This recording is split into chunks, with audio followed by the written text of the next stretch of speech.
नमस्कार, स्वागत है आप सभी का हमारे इस खास प्रोग्राम में। मैं हूं आपके साथ सुनील चौहान। छत्तीसगढ़ में चुनाव करीब आते ही राम और हनुमान के नाम पर सियासत शुरू हो गई है। पीसीसी चीफ दीपक वैश्य ने कहा था कि भगवान राम और हनुमान कांग्रेस के साथ है, जिसके जवाब में पूर्व मंत्री बृजमोहन अग्रवाल ने कहा कि भगवान राम और हनुमान को बांटना उनकी छोटी बुद्धि है। उन्होंने कहा वे हम सभी के हैं, हनुमान प्रभु राम के भक्त हैं और जो राम जी को बांटेगा उन्हें हनुमान जी की गदा खानी पड़ेगी। 2023 में हनुमान जी की गदा कांग्रेस को पड़ेगी और कमल की सरकार बनेगी। राम हनुमान पर छिड़ी है सियासत, इसी पर करेंगे चर्चा, लेकिन सबसे पहले ये रिपोर्ट।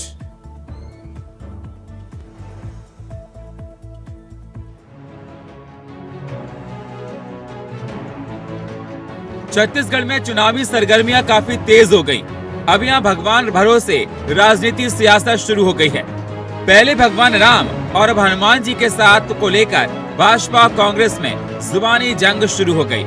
भाजपा ने जिस तरह देश में राम नाम का माहौल बनाया, ठीक उसी तरह छत्तीसगढ़ में सीएम भूपेश बघेल ने भी भगवान राम का माहौल बनाया है।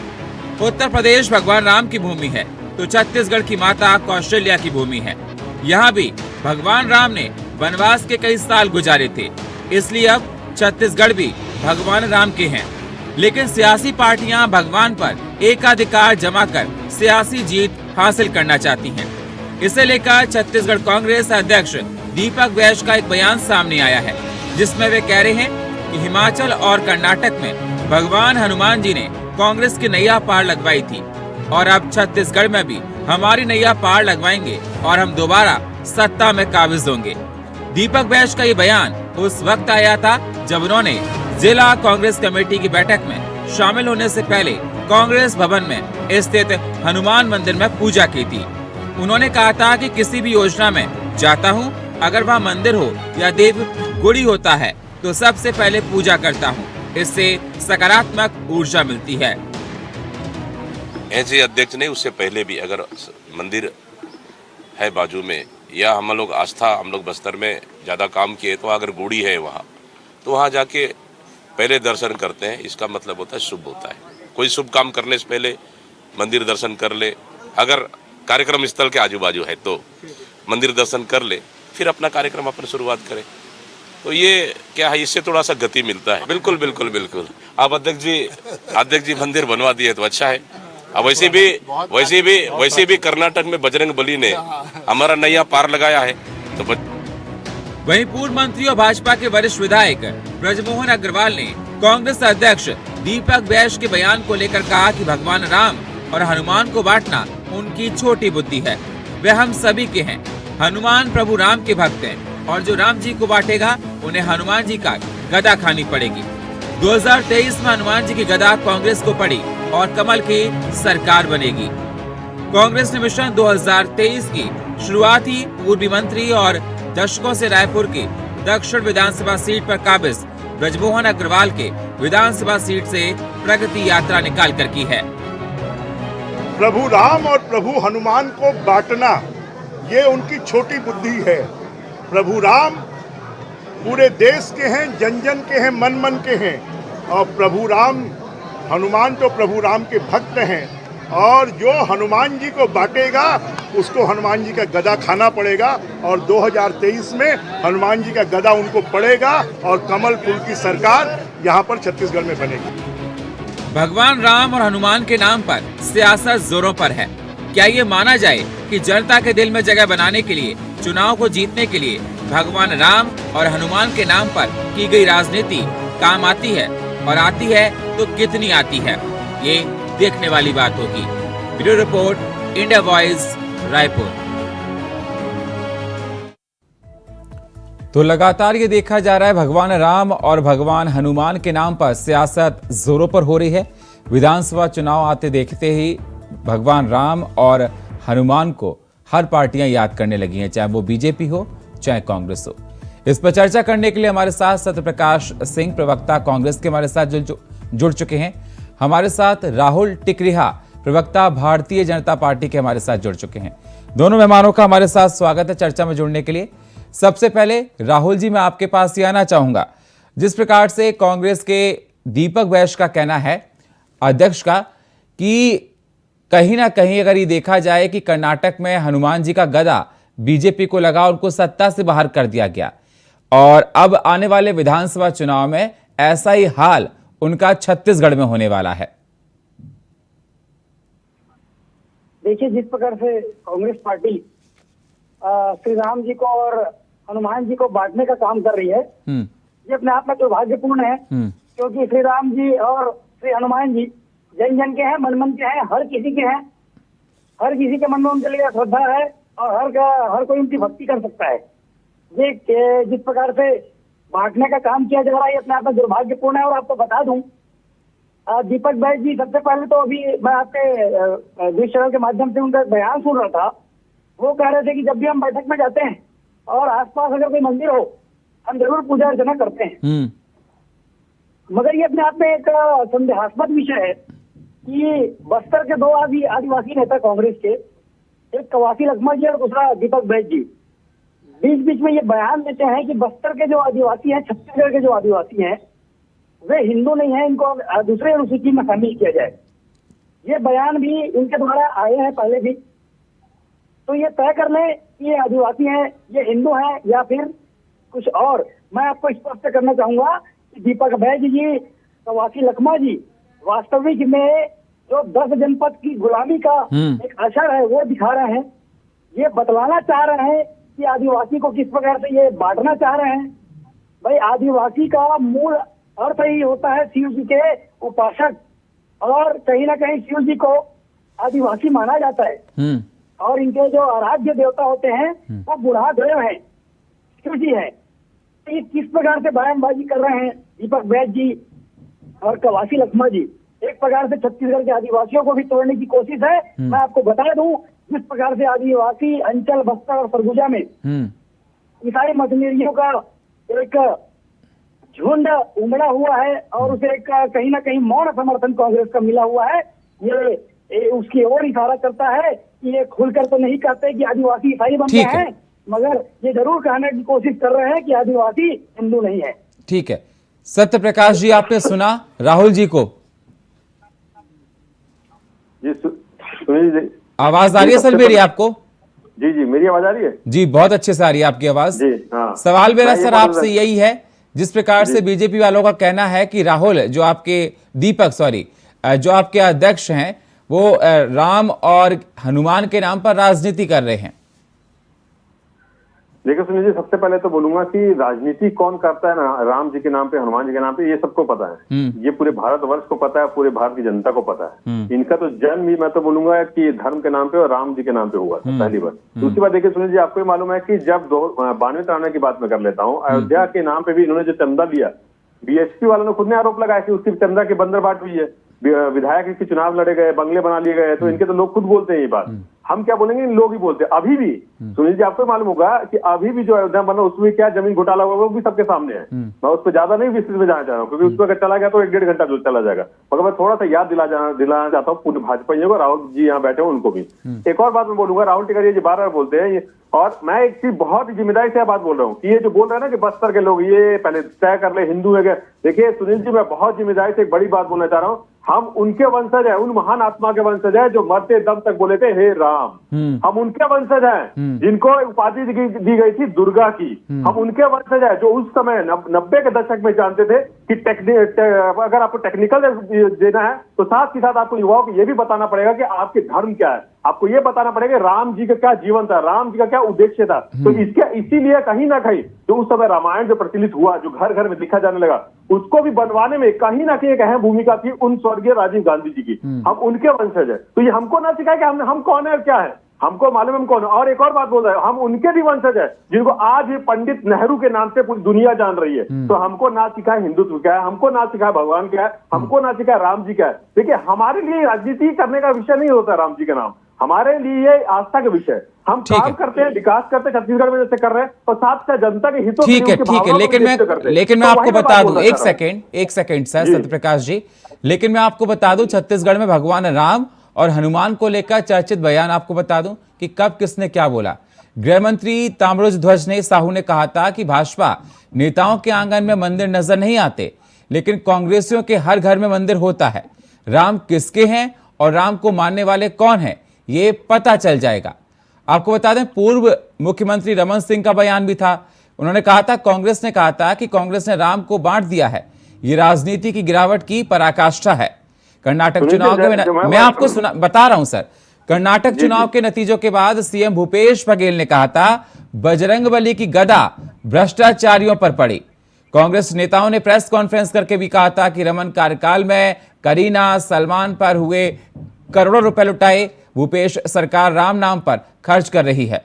और आपको बता दूं, रामायण महोत्सव के दौरान अजय चंद्राकर ने कहा था कि रामायण महोत्सव अरण्यकांड पर आधारित है। अरण्यकांड में 2 घटनाओं का जिक्र है, एक भगवान राम के नवदा भक्ति का और दूसरा मारिच, सुबाहु जैसे राक्षसों के वधों का। अब ये बताइए, कांग्रेसी राक्षस हैं, अब उनका वध इस चुनाव में सुनिश्चित है। ये मैं आपको बता रहा हूं, दोनों चाहे बीजेपी से हो चाहे कांग्रेस से हो, कि इस प्रकार के बयानबाजी की गई है भगवान राम पर और भगवान हनुमान पर। ये कहां तक ठीक है, चुनाव नजदीक आते ही भगवान राम और भगवान हनुमान पर राजनीति होना? राहुल जी, आपको बड़ा स्पष्ट कर दूं कि जिस प्रकार से ये कांग्रेस के प्रवक्ता कहते हैं कि भगवान के नाम पर राजनीति भारतीय जनता पार्टी शुरू से कर रही है। बिल्कुल, हमने कहा था कि अयोध्या में श्री राम जी का मंदिर बनाएंगे और आज वो सपना साकार हो रहा है।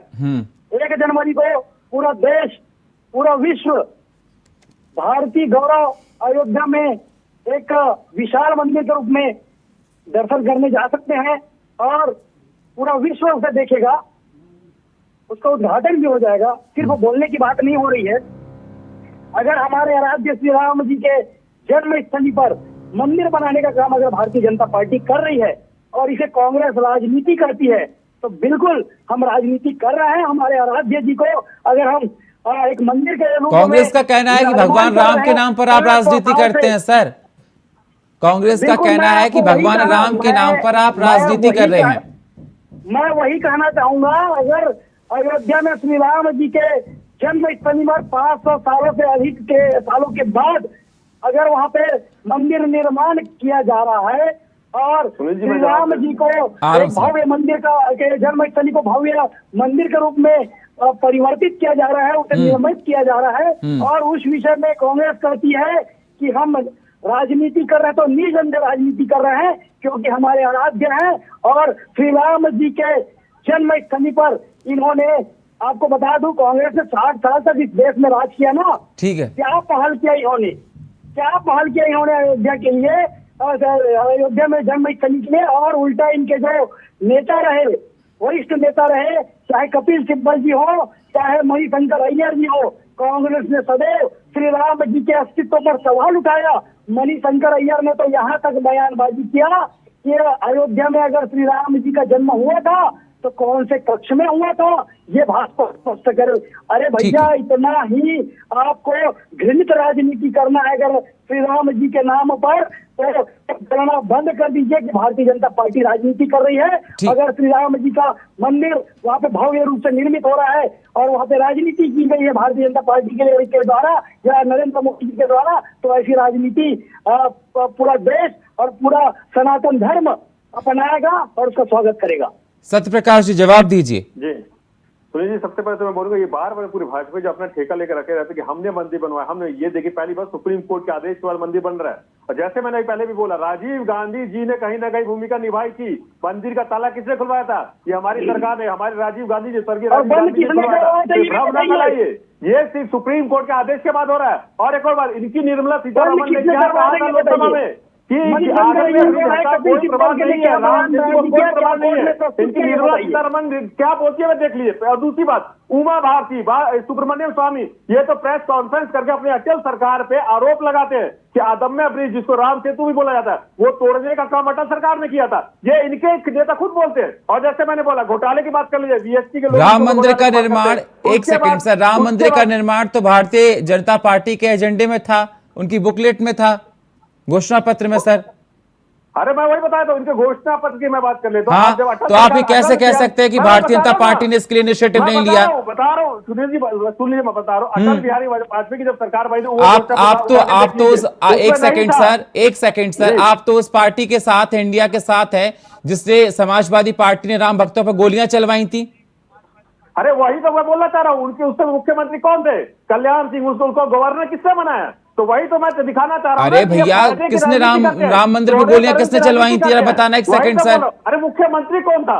मुख्यमंत्री कौन था उस समय? कल्याण सिंह मुख्यमंत्री थे। और आप जैसे बात कर रहे हैं ना, अटल बिहारी वाजपेयी की जब सरकार बनी थी उस समय घोषणा पत्र उठा लीजिए, उसमें कहीं भी जिक्र नहीं था कि हम अयोध्या में राम मंदिर बनाएंगे। घोषणा पत्र में नहीं था। मैं बहुत चैलेंज के साथ बोल रहा हूँ, ये इनका सिर्फ और एक एजेंडा है। ये घोषणा पत्र कहीं नहीं था। मनीष गोरा जी यहाँ बैठे अच्छे समझा देंगे। और अभी भी मोदी जी के 2014 वाले घोषणा पत्र में नहीं था, कहीं भी नहीं था उनका घोषणा पत्र। ये उनका एजेंडा है। घोषणा पत्र कभी इन्होंने नहीं डाला है। सिर्फ और सिर्फ जब 1990 की बात है तब इन्होंने घोषणा पत्र में डाला था, उसके बाद कभी घोषणा पत्र में नहीं डाला है। क्यों? क्योंकि एजेंडा बनाया इन्होंने। इनको मालूम था कि न्यायालय के थ्रू ही हो सकता है, इसमें सरकार कुछ नहीं कर सकती क्योंकि ये मामला पूरा न्यायालय में है। तो ये समझ गए थे कि ये सिर्फ एक बहकाने की राजनीति कर सकते, एक बहकाने की राजनीति कर सकते, मगर घोषणा पत्र अगर डाल देंगे तो फंस जाएंगे। और जैसे मैंने बोला कि अभी भी राजनीति सिर्फ कर रहे हैं। मैं यहाँ छत्तीसगढ़ की बात कर लेता हूँ। जब हमने रामायण महोत्सव कराया, क्या उल्टा सीधा बयान इनके नेताओं ने दिया। जब हमारे लोग गाँव गाँव मंडली करने की बात हुई, हमारी सरकार ने बोला कि हम उस पर खर्चा देंगे, उनको पैसा दिया जाए ताकि मंडली के प्रोत्साहन मिले, उस पर क्या गलत बयानबाजी की गई। तो ये तो सबके सामने। और अभी भी राम पथ वन गमन जो हम बना रहे, ठीक है, 15 साल आएंगे सर आपके पास, आपके पास आएंगे। बनाना चाहिए, क्यों नहीं बना पाए? किसने रोका था इनको? ठीक है, हमारी सरकार ने करके दिखाई। वही मैं बोल रहा हूँ, हम जन भावना को देखते हैं। ठीक है सत्यप्रकाश जी, विकास के लिए काम सत्यप्रकाश जी ठीक है, आपके पास आएंगे सर। सम्मेलन आपने किया, अगर कांग्रेस ने रामायण सम्मेलन किया तो वहाँ पे सिर्फ और सिर्फ कांग्रेसी नेताओं को इनवाइट क्यों किया गया? क्या श्री राम जी, क्या राम श्री राम ने मना कर दिया था? अजय चंद्राकर जी ने बोला था कि मैं नहीं जाऊंगा। उनका मीडिया में बयान है, उनका मीडिया में बयान है कि मैं नहीं जाऊंगा, निमंत्रण मिलेगा फिर भी नहीं जाऊंगा। आपके लोग अलग ही एक्सपेक्टेशन में चल रहे हैं कि हमारी सरकार अभी भी है। वो ये सोचते कि हमारी सरकार ही है, अभी भी हम मुख्यमंत्री है, अभी भी हम मंत्री है, हम खुद जाएंगे, मुख्यमंत्री भूपेश बघेल जी नहीं जाएंगे। तो ये घटन की वजह से वो अभी सीधे बैठे हुए 14 पे इसीलिए है। आप लोग घमंड आपको 14 पे लेके गए और अभी आप 0 पे जाओगे वोट की वजह से। इसीलिए मैं बोल रहा हूँ, हमारी सरकार जन भावना, जन जीवित, जनता का विकास, उसके लिए काम करती, राजनीति कभी नहीं करती। सुनिए एक बात और बोल देता हूँ, जो राम पथ वन गमन बन रहा है वो 2018 से बन रहा है। अब तीसरा चरण चालू हो गया उसका। तो ये क्या दिखा रहा है? हम चुनाव को देखते हुए नहीं करते। राम पथ वन गमन 2018 से बन रहा है, 2 चरण पूरा हो चुका है, तीसरा चरण पे काम चल रहा है। तो ये दिख रहा है कि हम कहीं भी राजनीति को सोच के नहीं करते हैं, हम जनता के हित को सोचते काम करते हैं। इनका सिर्फ काम है राजनीति को देखते हुए। जैसे अभी बयान दे रहे हैं, अभी मैंने इतने सारे पुराने बयान उठा के दिखा दिया आपको। ठीक है, ठीक है। मनीष जी हमारे साथ जुड़े हैं, राजनीतिक विश्लेषक है। मनीष जी, आवाज मेरी मिल रही है आपको? सर, आपने सुन लिया होगा सत्यप्रकाश जी को और आपने सुन लिया होगा राहुल को, राहुल जी को भी आपने सुना होगा। सवाल मेरा सर आपसे यही है, जिस प्रकार से देखा जाए कि राम और हनुमान अब राजनीति का विषय बन गए हैं। दोनों पार्टियां कहती हैं कि हमने बात की और अगर कहा जाए सियासत इस पर देखी जा रही है। चुनाव नजदीक आते आते देखा जाता है कि भगवान राम, भगवान हनुमान की चर्चा जोरों पर होने लगती है। क्या मायने लगाए जाएं इसके और आप किस प्रकार से देखते हैं? सबसे पहले तो मैं ये कहना चाहूंगा कि धर्म जो है वो आस्था का विषय है, धर्म राजनीति का विषय नहीं है। रामचंद्र जी और हनुमान जी को लेकर के जो बातें लगातार हो रही हैं, चाहे छत्तीसगढ़ की बात करें, चाहे देश की बात करें, ठीक है, इसमें ये बात सकते हैं कि राम मंदिर चाहे अयोध्या में जो स्थान है उसका ताला निश्चित रूप से राहुल गांधी जी ने खुलवाया था, लेकिन ये वही कांग्रेस है जिसमें राम सेतु के अस्तित्व पर सवाल भी उठाया था। ये दोनों अपनी अपनी जगह, लेकिन सबसे महत्वपूर्ण चीज इसमें यह है कि जब परिस्थितियां देश में चुनाव की आती है उसी समय ये सारी चीजें निकल करके आती है, जैसा कि आपने बताया। ये कितना कतई जायज नहीं है। मैंने कहा कि धर्म जो है वो आस्था का विषय, धर्म राजनीति का विषय कतई नहीं होना चाहिए। नहीं, लेकिन मनीष जी कांग्रेस का ये कहना है कि बीजेपी, मैंने कहा कि उनके एजेंडे में था, उनके घोषणा पत्र में था राम मंदिर का निर्माण, तो कह रहे नहीं था। और जो सुप्रीम कोर्ट के डिसीजन के बाद मंदिर का निर्माण हो रहा है, इसमें बीजेपी का कोई इतना बड़ा इनिशिएटिव नहीं है। इसमें महत्वपूर्ण चीज है, भारतीय जनता पार्टी का जो उद्भव वहां से हुआ है जिसको बोल सकते हैं, उसका सबसे महत्वपूर्ण चीज, उन्होंने 4 बातों को लेकर के काम चालू किया था। पहली चीज धारा 370, दूसरा अयोध्या में राम मंदिर, तीसरा तमाम नागरिक संहिता, इन कुछ चीजों को लेकर के भारतीय जनता पार्टी बहुत तेजी से देश के अंदर में। लेकिन सर सत्यप्रकाश जी मना कर रहे हैं, अभी बोला उन्होंने।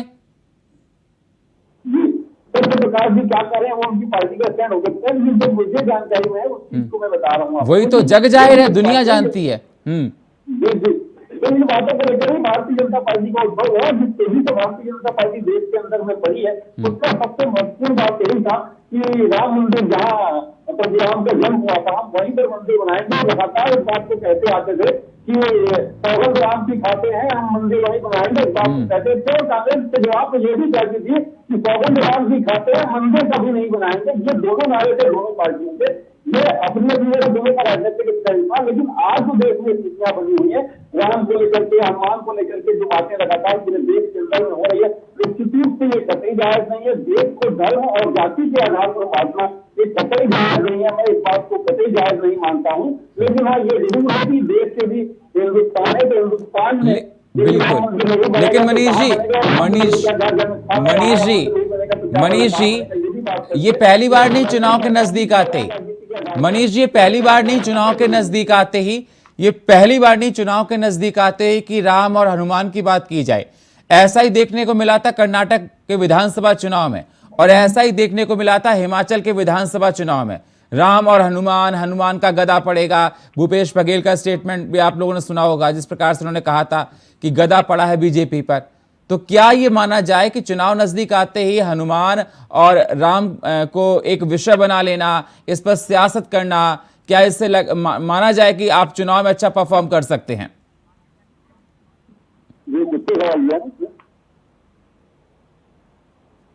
आवाज मिल रही है सर? हाँ, मेरी आपकी आवाज मिल रही है। आपने मुझसे ही सवाल किया है जी? हाँ, आपसे सवाल किया सर, आपसे सवाल किया। जी हाँ, बिल्कुल। मैं इसी बात को कह रहा था कि ये कतई जायज नहीं है कि जब चुनाव आए तो हम बात करें हिंदी की, हम बात करें। आज देखिए देश के अंदर में हम बात करें तो 15 साल या छत्तीसगढ़ में भारतीय जनता पार्टी की सरकार थी, तब उन्होंने क्यों रामगंज जहाँ तक का निर्माण नहीं किया, उसका जीर्णोद्धार क्यों नहीं किया? और कांग्रेस की इस बात को कह रही तो कांग्रेस की पूरे देश के अंदर में सरकार थी, तब उन्होंने राम मंदिर के निर्माण लेकर के निश्चित क्यों नहीं किया? राम निर्माण तक का निर्माण की बात तब उन्होंने क्यों नहीं करी? तो निश्चित रूप से कहीं ना कहीं ये बातें हैं कि लोगों के अंदर में जो धर्मों को लेकर के जो आस्था है, उस आस्था का उपयोग सत्ता सिंहासन तक पहुंचने के लिए किया जा रहा है। तो ये कतई जायज है। इस तरीके की जो बातें जब जब होती है देश के अंदर में, आप देखिए एक अलग अलग देशों का आप जाकर देखिए, वहां पर लगातार कई दंगे हो रहे हैं, कहीं पर और चीजें हो रही है। आप मणिपुर की स्थिति आज देख लीजिए क्या है। तो ये कतई जायज है कि धर्म और राजनीति के आधार पर देश को हम बांटें। ठीक है सत्यप्रकाश जी, आपने सुना होगा मनीष जी को। मनीष जी का कहना है ये जग जाहिर है और हर कोई जानता है कि बीजेपी ने राम मंदिर को लेकर बात कही थी और उन्होंने कहीं ना कहीं राम मंदिर में योगदान दिया है। सुनील जी, वही तो मैं बोल रहा हूँ ना कि हमारे राजीव गांधी जी ने भी योगदान दिया है। अरे मैं बीजेपी की बात कर रहा हूँ, आप राजीव जी को बीच में ले आए। मैं पूरी बात सुन लीजिए ना सुनील जी, पूरी बात सुन लीजिए। वही वो बोल रहा हूँ, राजीव गांधी जी ने शुरुआत की, हमारे स्वर्गीय राजीव गांधी जी ने। उसके बाद बीजेपी ने इसको अपना एजेंडा बनाया। मैं तो बोल रहा हूँ एजेंडा बनाया, अभी भी बोल रहा हूँ। जनता के बीच भ्रम फैलाते कि हमने बनवाया। ये सुप्रीम कोर्ट में मैटर कब से चल रहा है? सुप्रीम कोर्ट में मैटर था, सुप्रीम कोर्ट का आदेश है, उसके तहत सरकार बनवा रही है। तो इसमें इनका क्या हाथ है? सुप्रीम कोर्ट का आदेश है, सरकार चाहती है सुप्रीम कोर्ट नहीं जाती, खुद बना लेती। मगर देखिए जैसे मैंने बोला घोषणा पत्र में नहीं था, इन्होंने सिर्फ और एजेंडा बनाया, लोगों के बीच विपक्ष में किस पार्टी के नेता वकील थे?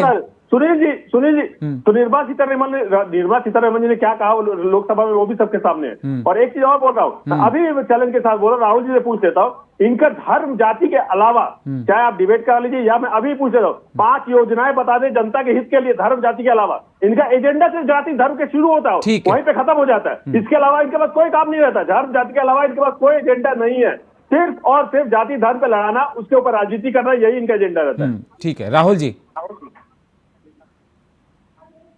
देखिए कांग्रेस के अभी साथी कह रहे थे कि भारतीय जनता पार्टी सदैव सिर्फ और सिर्फ धर्म के विषय में बात करती है जी।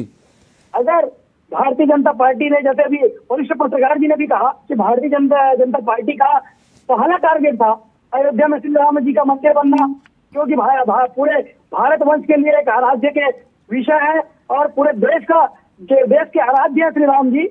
मगर 500 सालों से अधिक समय तक वो तम्बू में रहे, उसे कांग्रेस की सरकार ने न्याय नहीं दिलाया, बल्कि सुप्रीम कोर्ट में श्री राम जी के मंदिर के पक्ष के मतलब विपक्ष में होने का काम अगर किसी वकील ने नहीं किया तो कांग्रेस के पार्टी के नेता ने किया। उसके अलावा भारतीय जनता पार्टी ने आज एक मार्ग प्रशस्त किया है। अयोध्या में श्री राम जन्मभूमि पर विशाल श्री राम जी का मंदिर जन्मस्थली पर बनने जा रहा है और 1 जनवरी को पूर्व घोषित है, मोदी जी ने पहले ही कर दिया था कि 1 जनवरी को श्री राम जी के मंदिर का उद्घाटन होगा। जनवरी में पूरे देश की जनता और पूरा विश्व श्री राम जी के मंदिर में जाकर दर्शन कर सकता है।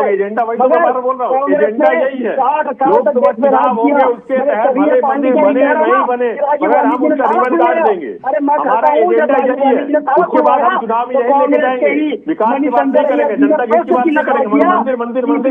का जन्म कौन से कक्ष में हुआ था? ठीक है, कितना दुर्भाग्यपूर्ण विषय ठीक है सर, ठीक है, लेकिन बहुत बहुत शुक्रिया। देखिए समय हमको इतनी इजाजत दे रहा है, लेकिन सवाल इस बात का ही बना हुआ है। बहुत बहुत शुक्रिया सत्यप्रकाश जी आपका, राहुल जी आपका और मनीष जी आपका।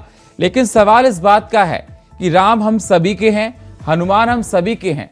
सियासत में उनको मोहरा ना बनाया जाए, उनके नाम पर राजनीति ना की जाए, इससे आस्था कहीं ना कहीं हम लोगों की टूटती है। जिस प्रकार से देखा जाता है कि चुनाव में आते ही पास हनुमान और राम की बात होने लगती है, ये सरासर गलत है। आस्था का विषय है ये, इसको राजनीतिक मुद्दा ना बनाया जाए। और फिलहाल हमारे इस खास प्रोग्राम में इतना ही। बाकी खबरों के लिए आप बने रहिए इंडिया वॉइस के साथ। तब तक के लिए नमस्कार।